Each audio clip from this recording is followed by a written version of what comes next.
If you have visited the Walt Disney World Resort in the last 10 years, there is a high chance that you have purchased a MagicBand to use during your vacation.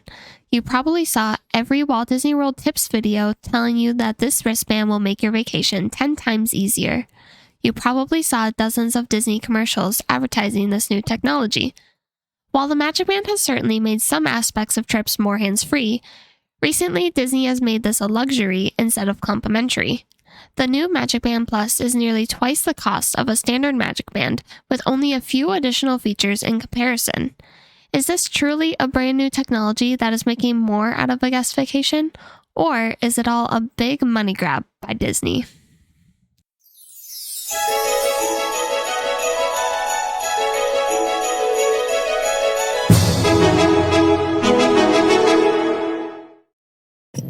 Hello, who is there? Oh, good. I've been expecting you, darling. Come in. Come in. Yes. Thank you so much for joining us. We have prepared something quite spectacular for you. Beyond this door is an amazing new device that allows you to connect to all the features of My Magic Plus. It's called the MagicBand. This is no mere accessory. Its power is substantial. Quite substantial. The MagicBand allows you to tap into all the magic of a Disney vacation. And you must first tell them about let's just say you need some quick instruction on all of its powers. With the MagicBand on your wrist, you become a high-powered yet completely relaxed vacation superhero. You will use your band to enter the theme parks. You will enter boldly. Access your FastPass attractions. As if you own the place. Open the door to your room. Which you won't have to clean. Make purchases. Cash is so passé, darling. In a blog post titled Taking the Disney Guest Experience to the Next Level, on January 7, 2013, My Magic Plus was announced, featuring a brand new wristband that would link the entire experience together. This wristband, called the MagicBand, was designed to be the center of everything a guest may need in the Disney parks.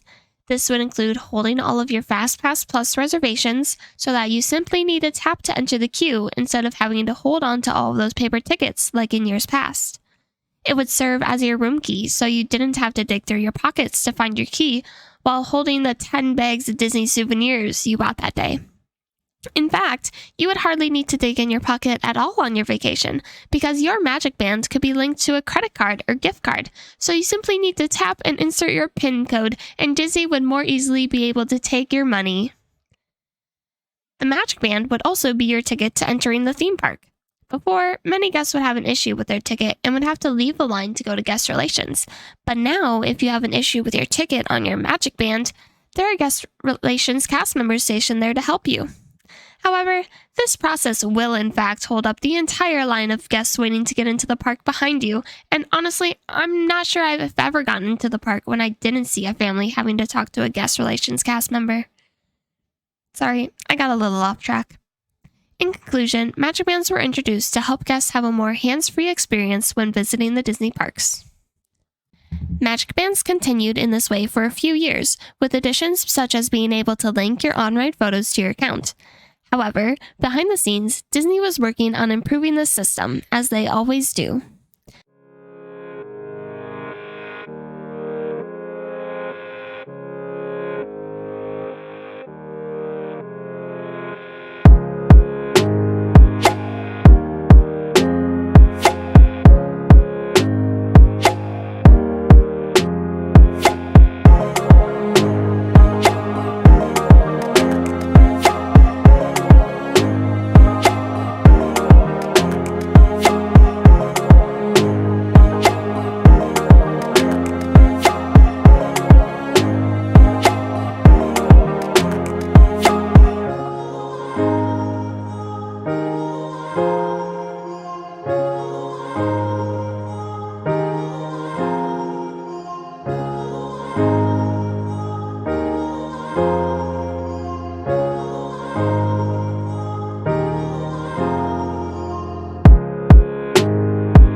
Plus was announced at the beginning of Walt Disney World's 50th anniversary. There was a lot of general excitement about it. It truly seemed like it was an upgrade for the original MagicBand and that it would have a lot of cool interactive features. Personally, I was hoping that even though they only mentioned a few interactive elements, that there would be more that could be discovered once the product was actually released. Unfortunately, I was wrong about that. There was a major emphasis on how interactive this would make the park experience. But I'm not convinced this new product actually delivered compared to all of the hype that was put around it.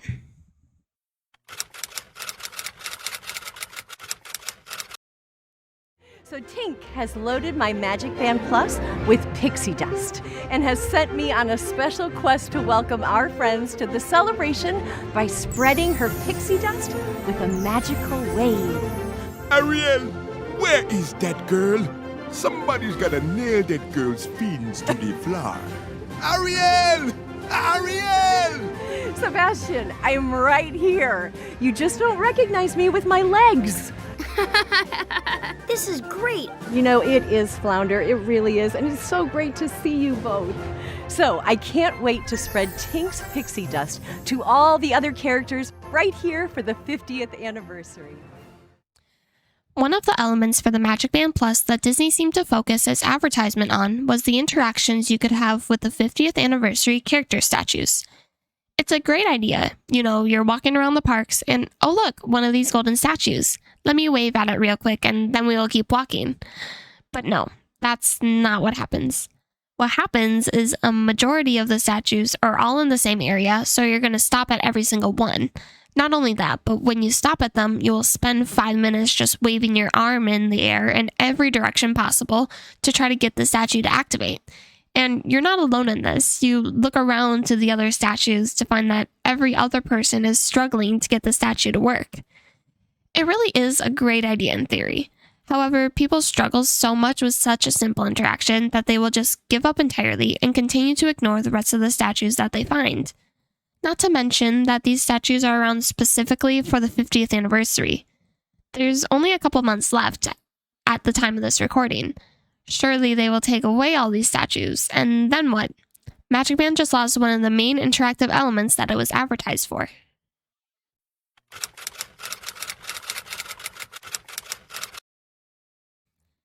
Another slight issue I have with the MagicBand is its battery life. When MagicBands were first introduced in 2013, they had a 2-year battery life. Now, I understand that obviously since it functions on Bluetooth technology and because it has more interactions, that it won't be able to hold as long of a charge. However, in my experience, I'd go into a park with a fully charged band and it would die by dinner time, which meant that I never even got to experience some of its features. People are having to bring their charger into the parks with them and sit somewhere while they charge it, taking up time in their park day. And if you're anything like me, you'll forget to charge it when you get back to your hotel, and then you'll go into the park the next day and not be able to do anything interactive because it's completely dead. Disney should be able to have a longer battery in these bands. The technology is there. Look at smartwatches. They can easily last an entire day. Why can't they do the same for MagicBand Plus?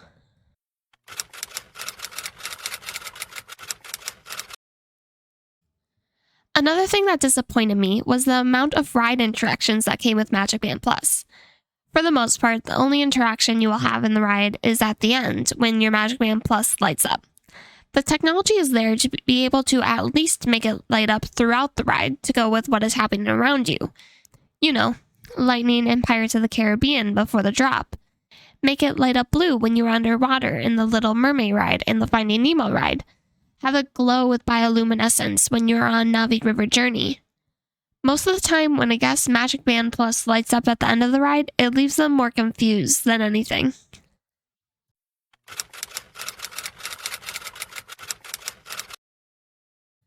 Now, does MagicBand Plus light up with the fireworks and shows, like it was advertised to?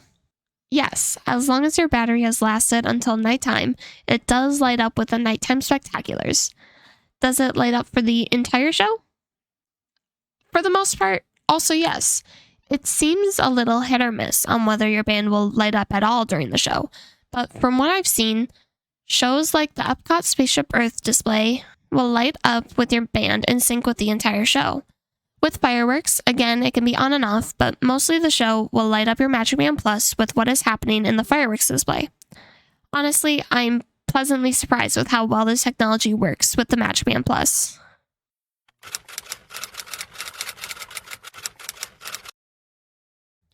Now, the last thing that was advertised for MagicBand Plus was how it could interact with the Play Disney Parks app to provide interactive games throughout your Disney World vacation.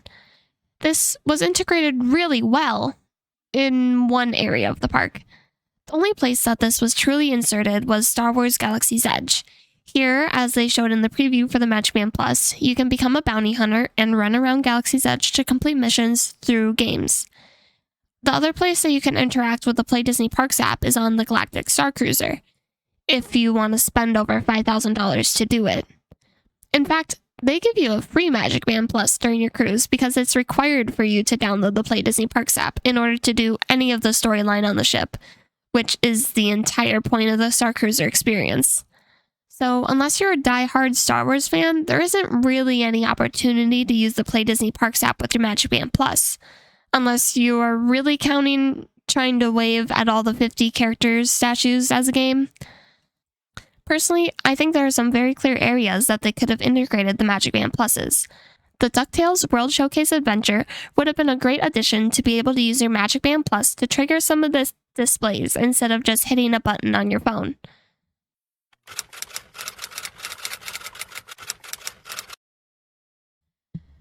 So, do I think MagicBand Pluses are worth the extra cost?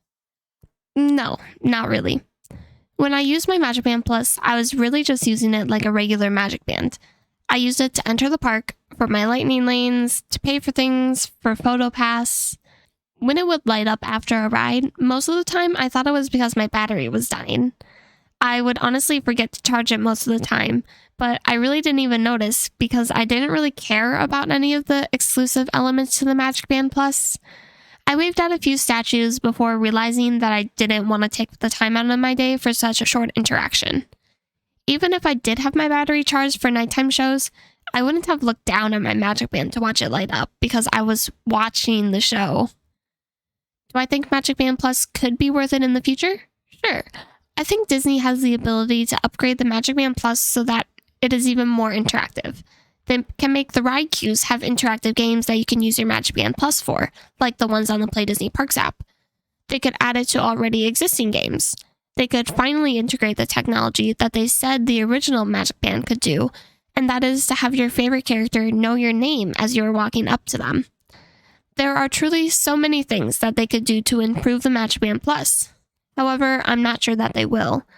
The MagicBand Pluses have been out for almost half a year, and they have not added any new features to them. I hope that in 10 years we will see new interactive elements to these bands, which will finally make them worth the extra cost. Until then, I would probably just stick to buying the regular MagicBand.